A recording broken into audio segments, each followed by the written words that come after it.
1.0 continues with this. That's just the background. But that also carries itself certain problems or certain challenges, such as regulatory fragmentation.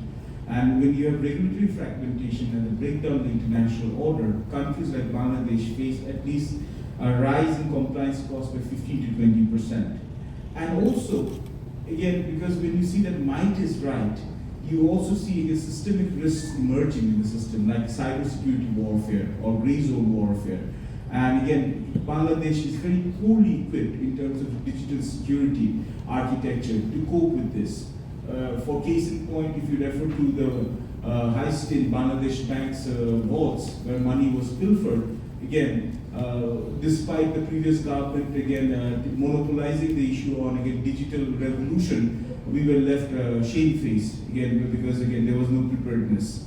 And number three is because of the lack of intellectual property rights and the indiscriminate use of digital technology. And with nowadays you have AI, you have DeepSeek, and you have fintech.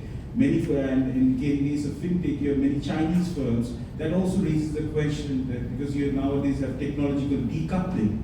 So as a result, if Bangladesh's reliance on Chinese technology increases, and I'm not saying they are posing a value judgment, if it's effective, why don't you use it? But then what kind of an impact will it have on US-led Western bloc's policy making? That is something which none of the governments have actually been able to address.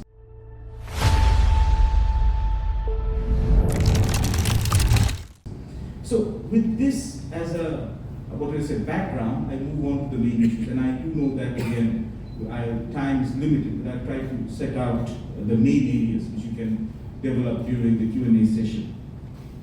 Now, with the US's refashioning of its self-created multilateral order, there has been now emergence of regional centers or nodes.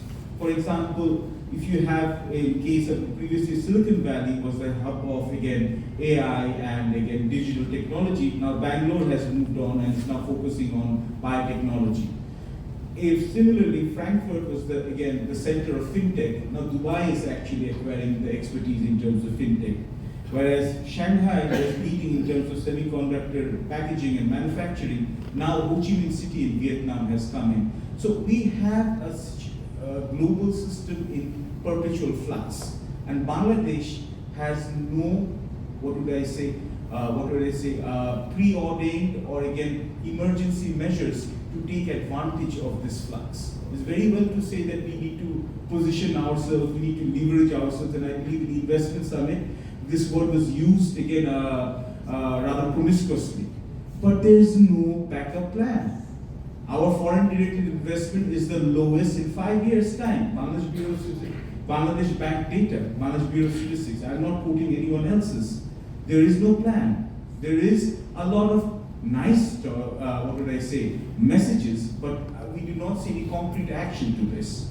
And going ahead, now let me focus on three areas, and sir, I indulge you to give you some